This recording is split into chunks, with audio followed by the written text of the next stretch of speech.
अस्सलाम वालेकुम dear students. आज का हमारा टॉपिक है मैकेनिज्म ऑफ डीएनए रेप्लिकेशन।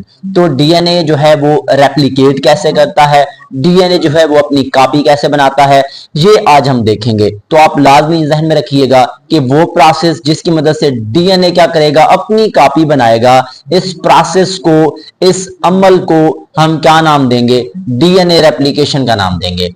और डीएनए रेप्लिकेशन का मैकेनिज्म कैसा है, तरीकाकार कैसा है, उसके लिए क्या क्या चीजें चाहिए, कौन कौन सी चीजें इस्तेमाल की जाती हैं, इनको हम देखेंगे। सबसे पहले देखते हैं कि रिक्वायरमेंट्स मतलब कि एंजाइम कौन कौन से चाहिए। तो इस प्रोसेस को चलाने के लिए बहुत सारे एंजाइम चाहिए। उनमें से सबसे पहला एंजाइम है हेलिकेज एंजाइम। तो ऐसा एंजाइम जो डीएनए का जो स्ट्रैंड होता है, डबल स्ट्रैंड, वो कॉइल्ड फॉर्म में होता है, उसको अनबाउंड करने के लिए या अनकॉइल्ड करने के लिए, सेपरेट करने के लिए जो एंजाइम इस्तेमाल होगा उसको हम बोलेंगे हेलिकेज एंजाइम। जहन में रखिएगा, याद करते जाइएगा, दिमाग को खोलकर बैठिएगा कि डीएनए का जो डबल स्टैंड था, जो कॉइल्ड फॉर्म में था, उसको अनकॉइल्ड करने के लिए जो एंजाइम इस्तेमाल होगा उसका नाम है हेलिकेज एंजाइम। अब देखिएगा जरा, अगला है आपके पास एसएसबीपी। एसएसबीपी ये क्या है? Single standard binding protein.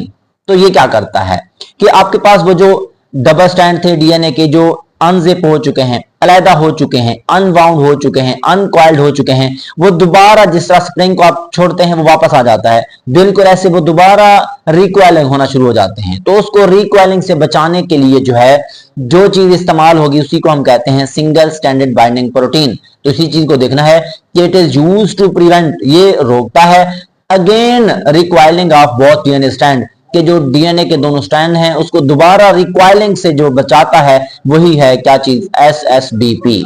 अब आप देखिएगा, हमारे पास है डीएनए पॉलीमरेज एंजाइम। इसकी टाइप्स होती हैं डीएनए पॉलीमरेज 1 2 3, डीएनए पॉलीमरेज 1 2 3, 1 2 3, 1 2 3, याद कर लें।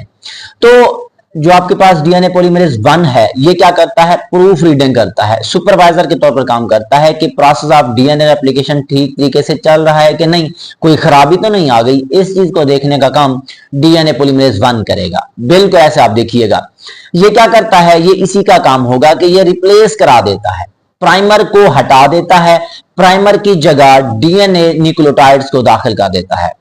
कब दाखिल करता है? प्राइमर क्या होता है आगे जाकर देखते हैं, पहले आप इस पॉइंट को सुन लें। इसके बाद है डीएनए पॉलीमरेज 3। इसको हम कहते हैं ये कोर एंजाइम है। कोर एंजाइम का मतलब क्या है कि ये बहुत ज्यादा अहम किरदार अदा करेगा रेप्लिकेशन के प्रोसेस में। अब आप देखिएगा, it is used to perform DNA replication, के डीएनए रेप्लिकेशन को परफॉर्म करने का काम कौन करता है? डीएनए पॉलीमरेज 3 करता है। अब डीएनए पॉलीमरेज 3 की खुसूसियात देखें। डीएनए पॉलीमरेज 3 की जो है, अगर देखें कि आप इसकी पहचान क्या है, तो आप ध्यान में रखिएगा, इसको हम डीएनए रेप्लिकेटर कहते हैं क्योंकि इसने रेप्लिकेशन करवानी है। इसको हम डाइमर भी कहते हैं। डाइमर क्यों कहते हैं? क्योंकि ये 2 सब यूनिट पर मुश्तमिल होता है, इस वजह से हम इसको डाइमर कहते हैं। इसी तरह ये 10 गुना लंबा है, लंबाई में ज्यादा होता है as compared to DNA polymerase 1। अब हमने ये देखना है कि आपके पास डीएनए पॉलीमरेज 3 जो था उसने किस चीज को चलाना था? डीएनए रेप्लिकेशन के प्रोसेस को। तो उसके लिए क्या क्या जरूरी चीजें हैं? तो उसको चाहिए क्या चीज? डीएनए पॉलीमरेज हमेशा क्या करता है? न्यूक्लियोटाइड को ऐड करता है हमेशा कहां पर? 3 प्राइम एंड पर। 3 प्राइम एंड पर, जैसे कि आप देख सकते हैं यहां पे ये 3 प्राइम एंड है, यहां पर ही क्या करता है? न्यूक्लियोटाइड को ऐड करता है। और इसको न्यूक्लियोटाइड्स ऐड करने के लिए डबल स्ट्रैंड चाहिए, क्योंकि ये जब अनजिप हो चुके हैं तो ये अलहदा हो जाता है, ये अलहदा हो जाता है। तो ये वाली चीज लाजमी चाहिए ताकि यहाँ पे डबल स्टैंड बन जाए, एक ये वाला दूसरा ये वाला, ये फिर ऐसे ऐड करता जाएगा करता जाएगा करता जाएगा, और मतलब कि इसको प्राइमर की जरूरत है। अब इसके अलावा देखें रेप्लिकेशन की डायरेक्शन क्या होगी? 5 to 3 प्राइम एंड। कैसे होगी आगे देखते हैं। अब प्राइमेज किसे कहते हैं?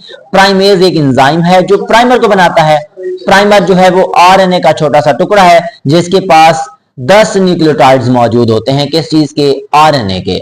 इसी तरह आपके पास लाइगेज एंजाइम चाहिए। लाइगेज एंजाइम क्या करता है? ग्लू का काम करता है, गम का काम करता है। ये ओकाजा के फ्रेगमेंट्स को आपस में जोड़ता है।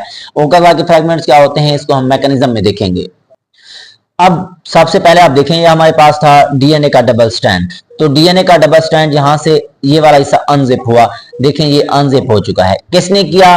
इसने, जिसको हम हेलिकेज एंजाइम कहते हैं, हेलिकेज एंजाइम इसको अनजिप करेगा, ये एक स्टैंड ऊपर चला जाएगा, दूसरा स्टैंड नीचे चला जाएगा।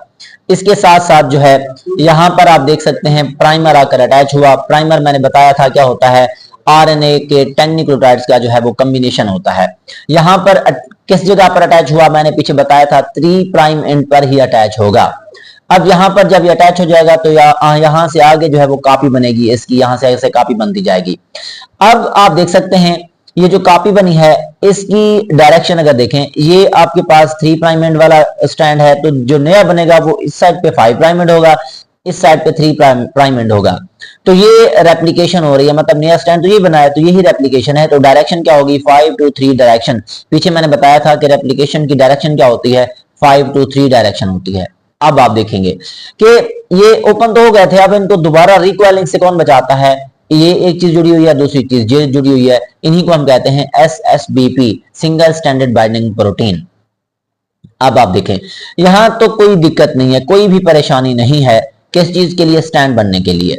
लेकिन अब देखें हमेशा हमने कहा है कि ये जो प्राइमर है वो 3 प्राइम एंड पर जुड़ता है, लेकिन ये वाला स्टैंड तो 5 प्राइम एंड है, तो ये कहां पे जुड़ेगा, इसने तो 3 प्राइम एंड वाली जगह पे जुड़ना था। तो इसलिए ये जो है ये प्राइमर ऊपर वाले स्टैंड में यहां पे जुड़ेगा, लेकिन नीचे वाले स्टैंड में इस साइड पे नहीं जुड़ेगा, यहां जुड़ेगा। क्योंकि सबसे पहले जब ये अनजिप हुआ था तो ये मतलब कि ये वाली जगह अनजिप हुई थी, ये वाली, तो यहां स्टैंड थोड़ा सा बना, उसके बाद प्राइमर यहां अटैच हुआ। क्यों, क्योंकि इसने 3 to 5 प्राइम एंड जाना है, ऐसे 3 to 5 प्राइम, क्योंकि पुराना जो डीएनए है उसका स्टैंड की किस साइड पे अटैच होना है, इसने 3 प्राइम एंड पे, तो ये इस साइड पे जाएगा। तो जो नया बनेगा वो 5 to 3 होगा, तो डायरेक्शन आपके सामने है। इसी तरह ये आपके पास यहां तक पहले ओपन हुआ था, अब यहां तक ओपन हो जाएगा तो ये जंप लगाएगा, पीछे आ जाएगा, ये डायरेक्शन, क्योंकि हमने ऐसे जाना है। तो जब ये यहां तक ओपन हो जाएगा तो ये आगे चला जाए, ऐसे जाते जाते यहाँ पे छोटे छोटे टुकड़े इस्तेमाल, मतलब टुकड़े बन जाएंगे नए डीएनए स्ट्रैंड के। उन्हीं छोटे छोटे टुकड़ों को हम क्या बोलते हैं, ओकाज़ाकी फ्रेगमेंट कहते हैं। अब ये ऊपर वाला स्टैंड, ऊपर वाला, इसको हम कहेंगे लीडिंग स्टैंड, नीचे वाला स्टैंड इसको हम कहेंगे लैगिंग स्टैंड। तो लीडिंग स्टैंड के ऊपर कोई भी टुकड़ा नहीं बनता, लैगिंग स्टैंड के ऊपर छोटे छोटे टुकड़े बनते हैं। इसी तरह ये वाला, ये ओपन वाली अनजिप जगह सारी, इसको हम कहते हैं रेप्लिकेशन फोर्क। ये जो स्टैंड है ये रेप्लिकेशन फोर्क की तरफ जाता है, और ये जो है रेप्लिकेशन फोर्क से दूर जाता है। तो लीडिंग स्टैंड पर कोई भी मतलब टुकड़े नहीं है, ओकाज़ाकी फ्रेगमेंट नहीं है, लेकिन यहाँ पे ओकाज़ाकी फ्रेगमेंट्स मौजूद हैं। जहां पे जो है आपके पास एक प्राइमर चाहिए, यहाँ पर बहुत सारे प्राइमर चाहिए। अब आप देखें इस चीज को, मैकेनिज्म की बात की, उसके बाद अगर हम थोड़ी सी इसकी थ्योरी की बात कर लें, ये यहाँ पर आप देख सकते हैं, ये है आपके पास strand, leading strand, lagging strand. Leading strand जो है वो क्या करता है, रेप्लिकेशन फोर्क की तरफ जाता है, जैसे मैंने कहा इस साइड पे जा रहा है रेप्लिकेशन फोर्क की तरफ। ये जो है रेप्लिकेशन फोर्क से दूर जाता है। ये कंटिन्यूअस स्टैंड है, मतलब कि यहाँ पर कोई भी टुकड़े नहीं है, ये डिसकंटिन्यूअस है। इसमें एक प्राइमर की जरूरत है, इसमें बहुत सारे प्राइमर की जरूरत है। यहाँ पे ओकाज़ाकी फ्रेगमेंट नहीं बनते, यहाँ पे ओकाज़ाकी फ्रेगमेंट्स बनते हैं। अब अगर हम देखें कि ओकाज़ाकी फ्रेगमेंट्स होते क्या हैं, small section of DNA, DNA के छोटे छोटे टुकड़े जो कि बनेंगे कब, ड्यूरिंग डिसकंटिन्यूअस सिंथेसिस। देखें डिसकंटिन्यूअस सिंथेसिस है, तो ये टुकड़े बनेंगे कहां पर, लैगिंग स्टैंड पर बनेंगे। और कब बनेंगे, during the process of replication. इसको हम क्या नाम देंगे, ओकाज़ाकी फ्रेगमेंट्स का नाम देंगे।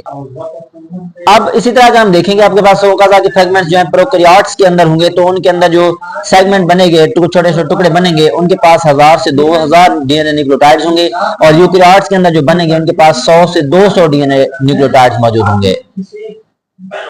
अब इस तरह जैसे मैंने बताया था पीछे कि यहाँ पर ये क्योंकि हमें टुकड़ों की जरूरत नहीं है, यहाँ पे पूरा स्टैंड चाहिए डीएनए का, तो डीएनए पॉलीमरेज 1 जो है वो आएगा। अब जो डीएनए पॉलीमरेज 1 है वो इनको हटा देगा, इनकी जगह न्यूक्लियोटाइड्स के टुकड़े डालेगा, और इनको आपस में जोड़ने का काम कौन करेगा, डीएनए लाइगेज एंजाइम।